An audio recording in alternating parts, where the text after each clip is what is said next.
Tesla एक ऐसी company थी जिसे दुनिया इलेक्ट्रिक रिवॉल्यूशन का लीडर कहती थी। एलन मस्क का नाम इनोवेशन के साथ जुड़ा था और इन्वेस्टर्स को लगता था कि टेस्ला हमेशा ग्रोथ की तरफ ही जाएगी, लेकिन हर ऊपर चढ़ने वाली कहानी के पीछे एक नीचे गिरने का रिस्क होता है। टेस्ला ने सिर्फ 83 दिनों में $873 बिलियन की मार्केट वैल्यू खो दी, जो मॉडर्न कॉरपोरेट हिस्ट्री की सबसे शॉकिंग कोलैप्सिस में से एक है। सवाल ये है, ऐसा हुआ कैसे? सबसे पहली वजह थी सेल्स कोलैप्स। एक वक्त था जब टेस्ला की गाड़ियां एक लग्जरी और फ्यूचरिस्टिक चॉइस समझी जाती थी, लेकिन अब कंपटीशन ने टेस्ला को पीछे छोड़ना शुरू कर दिया है। चाइना के BYD जैसे ब्रांड्स ने सस्ती और बेटर रेंज वाली ईवीज लॉन्च करके मिडिल क्लास कंज्यूमर्स को अट्रैक्ट किया। यूरोपियन और अमेरिकन कंपनियां भी एग्रेसिवली इलेक्ट्रिक मार्केट में उतर गईं। रिजल्ट, टेस्ला की सेल्स 76% गिर गई और एक ग्लोबल जायंट हिलाकर रह गया। दूसरी बड़ी प्रॉब्लम थी ओवर वैल्यूएशन। इन्वेस्टर्स ने टेस्ला को सिर्फ एक कार कंपनी नहीं, बल्कि एक टेक कंपनी जैसा ट्रीट किया।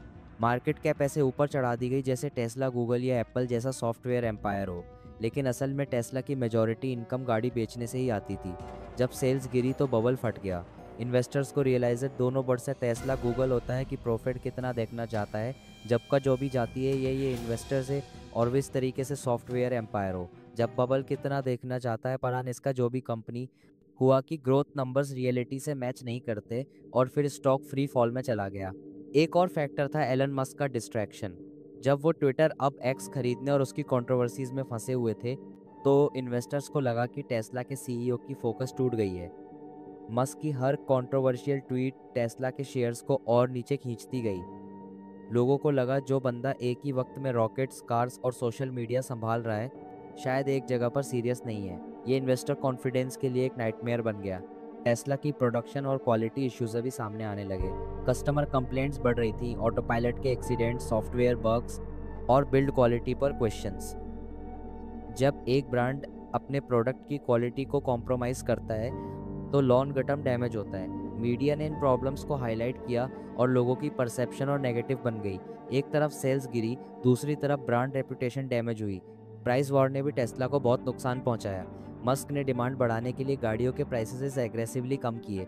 शॉर्ट टर्म में ये एक सॉल्यूशन लगता था, लेकिन इसका साइड इफेक्ट था मार्जिन्स का क्रैश। प्रॉफिट पर कार गिर गया और टेस्ला एक प्रॉफिटेबल लग्जरी ब्रांड से एक स्ट्रगलिंग डिस्काउंट ब्रांड जैसी दिखने लगी। ये स्ट्रेटेजी इन्वेस्टर्स को बिल्कुल पसंद नहीं आई और उन्होंने अपना पैसा निकालना शुरू कर दिया। दोस्तों, काफ़ी एक बड़ी मिस्टेक थी एक्सपेंशन प्लान्स का अनरियलिस्टिक होना। टेस्ला ने फैक्ट्रीज और फ्यूचरिस्टिक प्रोजेक्ट्स पर बिलियंस स्पेंड किए जबकि डिमांड डाउन थी। नई फैक्ट्रीज चाइना, जर्मनी और टेक्सास में खुली, लेकिन सेल्स उतनी नहीं थी। एक कंपनी के लिए सबसे डेंजरस चीज़ होती है जब प्रोडक्शन कैपेसिटी डिमांड से ज़्यादा हो जाए। इससे लॉसेज और कैश बर्न बढ़ जाता है। ग्लोबल इकोनॉमी ने भी टेस्ला को हिट किया।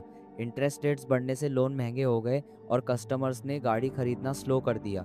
एनर्जी क्राइसिस और इन्फ्लेशन ने मिडिल क्लास के बजट्स पर प्रेशर डाला।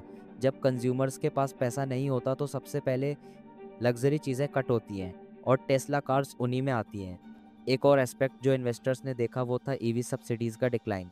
गवर्नमेंट्स ने इनिशियल ईयर्स में सब्सिडीज़ दी थी जिससे टेस्ला को बूस्ट मिला, लेकिन जैसे ही सब्सिडीज़ रिड्यूस हुई, टेस्ला की गाड़ियाँ और भी महंगी लगने लगी।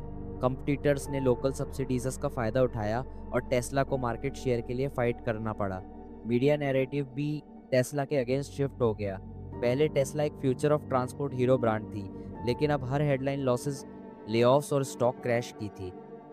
जब एक कंपनी का मीडिया परसेप्शन नेगेटिव हो जाता है, तो उसका डायरेक्ट इम्पैक्ट सेल्स और इन्वेस्टर कॉन्फिडेंस पर पड़ता है। ये डाउनवर्ड स्पाइरल और फास्ट हो गया। इन्वेस्टर्स के लिए सबसे बड़ा शॉक था कि सिर्फ 83 दिनों में $873 बिलियन की वैल्यू गायब हो गई। ये लॉस पाकिस्तान और तुर्की की पूरे GDP से भी ज़्यादा था।